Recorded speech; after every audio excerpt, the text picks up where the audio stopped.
বছর আগে, মাত্র 1 বছর আগে তুমি আমার সঙ্গে থাকার জন্য ছটফট করতে হলো না। এই 1 বছরে অনেক কিছু পাল্টে গেছে জুন। বুঝতে পেরেছি, তোমার আগের বউ ফিরে এসেছে না? তুমি ওর সামনে, ওর চোখের সামনে আমার সাথে এক ঘরে থাকতে চাও না। ওর চোখের সামনে, ওর চোখের সামনে আমরা কি বাকি রেখেছিলাম জুন? কি বাকি রেখেছিলাম? আমরা যা যা করেছি সব ওর চোখের সামনে করেছি। নিজের দিকে তাকিয়ে দেখো, এই সংসারটাকে তুমি ছন্ন ছাড়া করে তুলেছ, ছাড়খাড় করে দিয়েছো এই সংসারটাকে। একটা কথা মনে রেখো জুন, এই বাড়িটা তুমি বিক্রি করে দিয়েছো। এই বাড়িটায় যেমন আমাদের কোনো অধিকার নেই, সেরকম তোমারও কোনো অধিকার নেই। কিন্তু আমার অধিকার আছে আমি কোথায় থাকবো, আমি খুঁজে নেব। তুমি ঠিক করে না তুমি কোথায় থাকবে। আমি তোমার কোনো দায়িত্ব নিতে পারবো না। দায়িত্ব নিতে পারবে না মানে কি অনিন্দ? আমার আমার চাকরি নেই। হ্যাঁ ঠিক আছে, আমার একটা প্রপার্টি আছে, কিন্তু তাই বলে তুমি আমার মেনটেন্যান্সের দায়িত্ব নেবে না? I am sorry. টাকা দেবো, আমি ভুলে গেছিলাম তো, টাকাটাই তোমার কাছে সব। আসলে আমরা তো শুধু টাকা নিয়ে ভাবি না, তার বাইরেও আমাদের একটা জীবন আছে। আর তুমি শুধু টাকাটাই নিয়ে ভাবো। That was a slip of tongue. আমি টাকা দেব, আমি যেটা মিন করতে চেয়েছিলাম যে আমি তোমার সঙ্গে থাকবো না। আর পৃথিবীতে এমন কোনো আইন নেই যেটা আমায় জোর করতে পারে তোমার সঙ্গে থাকতে। তুমি আমার উপরে জোর খাটাতে পারো না। তুমি তাহলে কোথায় থাকবে অনিন্দ? আমি যার জন্য চুরি করি সেই বলে চোর। আমি একা থাকতে চাই না অনিন্দ, আমি একার জন্য কিছু করিনি। আমি তোমার আমার যৌথ জীবনে। যৌথ জীবন তোমার আমার? সেসব দিন শেষ হয়ে গেছে। তোমার আমার কোনো যৌথ জীবন নেই। যৌথ জীবন, আরে যৌথ জীবনে থাকতে গেলে দুজনের সম্মতির প্রয়োজন হয়। একবারও জানার চেষ্টা করেছে আমার সম্মতি আছে কিনা? আমার কোনো সম্মতি নেই। আমি খুব খারাপ একটা মানুষ, কিন্তু আমি তোমার মতন খারাপ নই। তুমি আমায় ভুল বুঝছো অনিন্দ। আমি এই প্রথম তোমায় ঠিক বুঝলাম। ভুল বুঝেছিলাম আগে, ভুল বুঝে একটা মানুষকে ভালোবেসে ফেলেছিলাম। That was a mistake. The first time আমি একজনকে ঠিক বুঝেছি। ঠিক। অনিন্দ হাত ছাড়ো। না, আমি তোমায় ছাড়বো না। না না না, তুমি এক ঘর লোকের সামনে যদি এখান থেকে চলে যাও, তাহলে তুমি এটাই প্রমাণ করবে যে তোমার সাথে আমার কোনো সম্পর্ক নেই।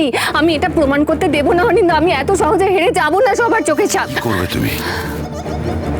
আমি ঘরে আটকে রাখবে? পারবে? চেষ্টা করে দেখো পারো কিনা। আমি তোমার জন্য সবকিছু ছেড়ে। এই তোমার এই এক কথা না আমি বহুবার শুনেছি। ঘ্যান ঘ্যান করো না, ভাল লাগছে না। তোমার যা যা অস্ত্র ছিল তুমি ব্যবহার করে ফেলেছো। এখন তোমার কথায় আমি কাবু হব না। কার কথায় কাবু হবে তাহলে? তুমি শ্রীময়ীর কথা? একদম শ্রীময়ের কথা উচ্চারণ করবে না, একদম না। শোনো, আমি তোমার জন্য আমার সংসার, আমার ছোট বাচ্চা। এক কথা বারবার বললে মিথ্যে হয় না। সব কথা সত্যি বলছি। আমি সব কিছু ছেড়ে এসেছি তোমার জন্য। আমার বাচ্চা, আমার সংসার, আমার স্বামী, আমার ক্যারিয়ার, আমি সব কিছু ছেড়ে এসেছি তোমার জন্য। অনিন্দ, আমি তোমাকে এত সহজে ছেড়ে দেব না। তুমি চাইলেই আমাকে অ্যাবান্ডন করে যেতে পারো না। তার জন্য আমি যত দূর যেতে হয় তত দূর যাব। যে কোনো কৌশল করতে আমি রাজি আছি। জানি তো, তোমাদের মতন মহিলারা নিজেদের স্বার্থে যে কোনো কৌশল করতে পারো তোমরা, আমার জানা। তুমিও জেনে রাখো চুন, আমি কিন্তু বাধ্য নই তোমার সঙ্গে থাকতে। তুমি আমায় জোর করতে পারো না। পৃথিবীতে কোনো আইন নেই যেটা আমায় জোর করতে পারে তোমার সঙ্গে থাকতে। কোনো আইন নেই। আমি তোমার সঙ্গে থাকবো না। সোজা আঙুলে যদি ঘি না ওঠে আমি আঙুলটা বেঁকাবো, সেটা আমি জানি। যত দূর যেতে হয় যাব, তবু আমি তোমার সঙ্গে থাকবো না। যৌথ জীবন, যৌথ জীবন। আরে কিসের যৌথ জীবন? তুমি তো এখনো আমার কাছে ডিসঅনেস্ট। এখনো আমাকে অন্ধকারে রেখেছো। কে বাড়িটা কিনেছে সেটাই আমরা জানি না, কত টাকায় কিনেছে আমরা জানি না। কে বলতে পারে তো একদিনের নোটিসে এই বাড়ি থেকে বেরিয়ে যেতে হতে পারে আমাদের। শেষ বয়সে তুমি আমার বাবা মাকে বাড়ি ছাড়া করছো। না না না, তোমার বাবা রোহিত সেনের ফ্ল্যাটে যাচ্ছেন। উনি বলেছেন রোহিত সেন ওনার ছেলের মতো। Shut up! Shut up, মা। Just shut up! No, I won't shut up. সত্যি কথা তোমাকে অ্যাকসেপ্ট করতে হবে অনিন্দ। তোমার বাবা বারবার এই কথা বলেন যে রোহিত সেন ওনার ছেলের মতো, আর আমি যদি সেটা বলি তুমি আমাকে বলছো শাট আপ। আমি তো বুঝতে পারছি না যে আমার সাথে ফ্ল্যাটে চলে যেতে তোমার কি অসুবিধে। যতদিন না আমরা ফ্ল্যাটটা পাচ্ছি, উনি তো বলেছেন আমায় থাকতে দেবেন এখানে, আমি ফ্ল্যাটের খোঁজ করব।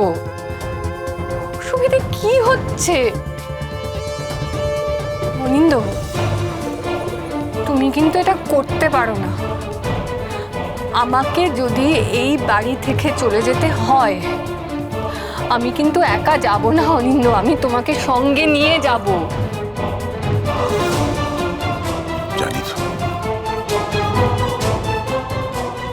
জানি তো আমাকে এই বাড়ি ছেড়ে চলে যেতে হবে। এই বাড়িতে থাকার দরজা তো তুমি বন্ধ করে দিয়েছ। এই বাড়িতে তো আমি থাকতে পারবো না। আশ্চর্য কথা বলছো অনিন্দ। আমি যে বাড়ি বিক্রি করে এতগুলো টাকা পেলাম, সেটা কোনো ব্যাপার না। কার বাড়ি? মায়ের বাড়ি। সেটাকে বিক্রি করে তুমি টাকা পেয়েছো। মায়ের কি হবে? হোয়াট ডু মিন বাই মায়ের কি হবে? উনি যদি আমার সঙ্গে থাকতেন, আমি ডেফিনেটলি ওনার খাওয়া পড়ার দায়িত্ব নিতাম, অবভিয়াসলি। মায়ের বাড়ি বিক্রি করে সেই টাকা তুমি পেয়েছো, আর তুমি মায়ের খাওয়া পড়ার দায়িত্বের কথা বলছো। মায়ের খাওয়া পড়ার দায়িত্ব তুমি নি। হ্যাঁ, আমার সঙ্গে থাকলে উনি সেই অংশটা পেতেন। দেখো অনিন্দ, জীবন তো খুব অনিত্য, মানে খুব আনপ্রেডিক্টেবল। কে কত বছর বাঁচে কেউ বলতে পারে না। ধরো যদি তোমার মা 20 বছর বাঁচেন, তাহলে এই 20 বছরে ওনার যে খাওয়া পড়ার বাবদ যে খরচাটা, সেটাই হতো ওনার লভ্যাংশ। মানে বাড়ি বিক্রি করে আমি যে টাকাটা পেয়েছি, সেটার অংশটা হতো সেই খাওয়া পড়ার বাবদ যে টাকাটা, সেটা। আমি অবাক হয়ে যাচ্ছি জুন। আমি জীবনে অনেক খারাপ মানুষ দেখেছি, তোমার মতন খারাপ মানুষ আমি দেখিনি। তোমার মতন অসভ্য ইতর মানুষ, দেখ, তোমাকে অসভ্য বললে অসভ্য মানুষদের অপমান করা হয়। আমার মায়ের বাড়ি, মায়ের মাথায় হাত বুলিয়ে নিজের নামে লিখেছো, সেটাকে বিক্রি করেছো, তার টাকা নিজের পকেটে পুরেছো, তারপরে মায়ের শেয়ারের কথা বলছো। এত বড় একটা অন্যায় করেছো, সেটাকে জাস্টিফাই করছো। স্ট্রেঞ্জ। আমি তোমার একটা কথা বলে দিচ্ছি জুন, আমি কিন্তু তোমার সঙ্গে কোনোভাবেই থাকছি না। আমার যা ক্ষমতা আছে আমি সব লাগিয়ে দেবো, তবু আমি তোমার সঙ্গে থাকবো না। এই লড়াইটা চলবে জুন, দীর্ঘদিন চলবে, আর তোমার সঙ্গে আমার কোর্টে দেখা হবে।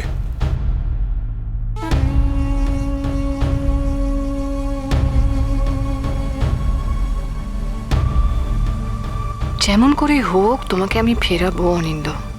তোমাকে আমি কিছুতেই কোথাও যেতে দেবো না আমায় ছেড়ে। এটাও আমার চ্যালেঞ্জ রইল। সারাক্ষণ ঘরে শুয়ে আছেন, একটু এখানে বসুন, ভালো লাগবে। এক্সকিউজ মি, আমি সবাইকে একটা কথা বলছি। সেটা হলো, যিনি বাড়িটা কিনেছেন তিনি জানিয়েছেন যে উনি আজকেই পজিশনটা নিতে আসবেন। দেখেছো বৌমা কি বলছে? ওর ভালো হবে না। দেখে নিও, আমাদের তো বাড়ি ছাড়া করছে, আমাদের পথে বার করে দিচ্ছে। ও সর্বনাশ হবে, তুমি দেখে নিও, ও সর্বনাশ হবে। আচ্ছা, ঠিক আছে। ওর একটা মাত্র ছেলে, ওর কাছে থাকে না, ওর স্বামী তো ওকে নিয়ে চলে গেছে। ওই ছেলেই একদিন দেখো ওকে রাস্তায় বার করে দেবে। মা, আপনি উত্তেজিত হবেন না মা। আপনার তো মাথা গোজার ঠাই একটা আছে আপাতত। আপনি কেন শুধু শুধু চিন্তা করছেন? আপনি দরকার হলে কটা দিন আমার কাছে গিয়ে থাকবেন। তারপর তারপর যদি মনে হয় আপনার ছেলে যদি একটা ব্যবস্থা করতে পারে তার কাছে যাবেন। আপনি অসুস্থ মানুষ, আপনাকে নিয়ে তো বেশি টানা হেঁচড়ে করা যাবে না। এবার বুঝতে পারলে তো বুয়া, তুমি দুধ কলা দিয়ে কেমন কালসাপ পুষেছিলে, আর সেই কাল সাপকে তোমার মা সুন্দরভাবে লালন পালন করেছিল। সেই কাল সাপই সময় মতো তোমার মাকে ছোবল মেরে দিল।